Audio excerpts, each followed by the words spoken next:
Runaway Bride, be running away with my heart.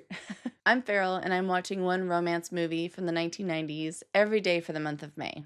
So let's get into it.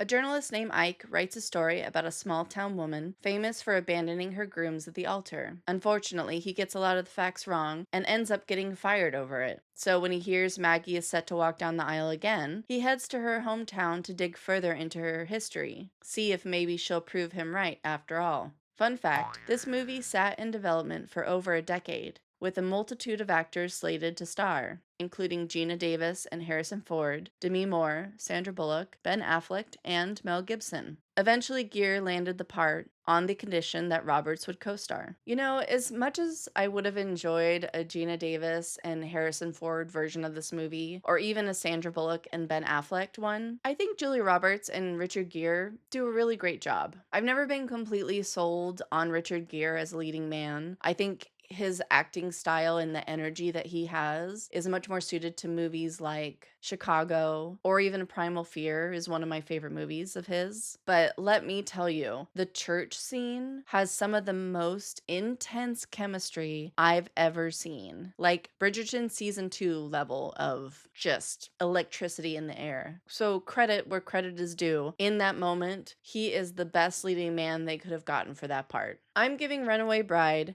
2 out of 3 stars. This is a good movie, and I think it's aged really well. I really like that Ike puts his foot down and refuses to date Maggie until she figures out who she is. I thought that was a really great addition to the story, and I appreciated it a lot. Like I've said before, complained about a lot in the series, women who are portrayed as like not having any sort of interests or hobbies outside of the relationship they're in. And Maggie is written that way, like it's intentional. So I really like that Ike chooses to not be with her until she becomes a more well-rounded character. I thought that was really wonderful. And while this movie is really enjoyable to watch, I just don't think it quite reaches that top tier that the other 3-star movies have gotten to in this series. Still good though. You should definitely rewatch it. Still a good movie. Tomorrow's movie is Forces of Nature, and we've got our Ben Affleck and Sandra Bullock pairing after all. I'm curious, have you seen this movie before? I feel like not a lot of people are going to be familiar with Forces of Nature. I don't feel like it was that popular when it came out, so I could see it totally flying under the radar